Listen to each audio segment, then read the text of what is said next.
कहते हैं कि राजनीति में वक्त बदलते देर नहीं लगती है। बिहार की राजनीति में इसी तरह का उथल पुथल मचा हुआ है और इस उथल पुथल में कौन किस खेमे में है, कौन किस खेमे में जाएगा, कौन किसके साथ खड़ा होगा, ये एक बड़ा मसला हो गया है। इन सारे मसलों को लेकर के जहां ये कहा जा रहा था कि भारतीय जनता पार्टी को बिहार की सत्ता से बेदखल कर दिया जाएगा, उसके लिए तैयारियां चल रही हैं। इसके ठीक उल्टा हुआ कि भारतीय जनता पार्टी ने एक पार्टी को तो लगभग सत्ता से बेदखल कर दिया है। अब बारी किसकी है, इस पर बहस चल रहा है। लेकिन इन सब के बीच में कई लोगों की चुप्पियां इस बात की तरफ इशारा कर रही हैं कि भारतीय जनता पार्टी के सामने खड़ा होने का, जवाब देने का किसी के पास अभी ताकत वर्तमान स्थिति में बिहार में नहीं है। आपको बता दें कि जहां भारतीय जनता पार्टी 2 नंबर की पार्टी थी, वो 1 नंबर की हो गई है। मुकेश सहनी के सभी विधायक भारतीय जनता पार्टी के साथ खड़े हो गए हैं, चले गए हैं और अब इन पर पूरी तरह से जदयू में चुप्पी है। जदयू के किसी भी नेता से आप बात करें तो वो इस मुद्दे पर बात करने के लिए तैयार नहीं है।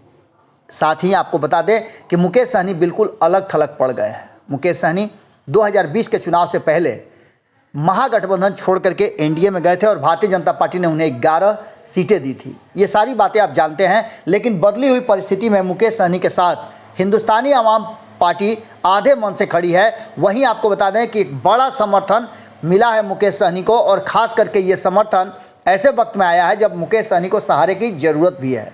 मुकेश सहनी को AIMIM के जो विधायक हैं और विधायक दल के नेता भी हैं, अख्तरुल इमाम ने उनको पूरी तरह से समर्थन दिया है, सपोर्ट किया है और कहा है कि ये कोई नई बात नहीं है और ना ही कोई नया मसला है।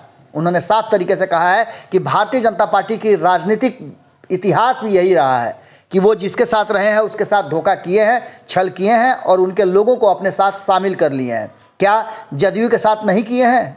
एकमात्र ऐसी पार्टी है AIMIM जिसमें ईमान है और उसके विधायकों में अखलाक भी है। वो सारे लोग कहीं इधर से उधर होने वाले में से नहीं हैं।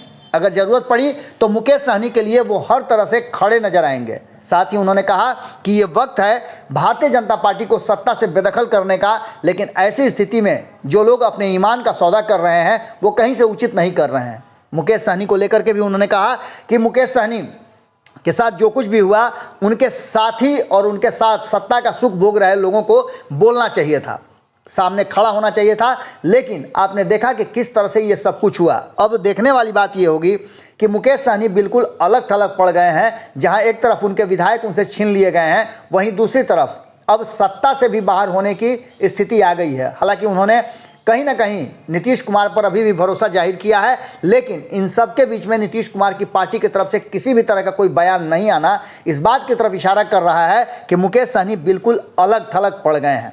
अब देखने वाली बात यह होगी कि AIMIM मुकेश सहनी के साथ खड़ा होकर के किस तरह के राजनीतिक सगल का तैयारी करता है। जुड़े रहिएगा भारत लाइव के साथ, खबरें लगातार जारी हैं।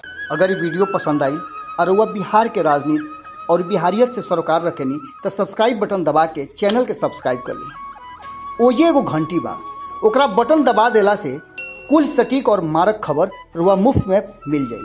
अगर रुआ पत्रकारिता के हमनी के नया प्रयोग में सहयोग कर चाहतानी तो ज्वाइन बटन दबा दी। पेटीएम नंबर नोट कर ली 9386816700। धन्यवाद।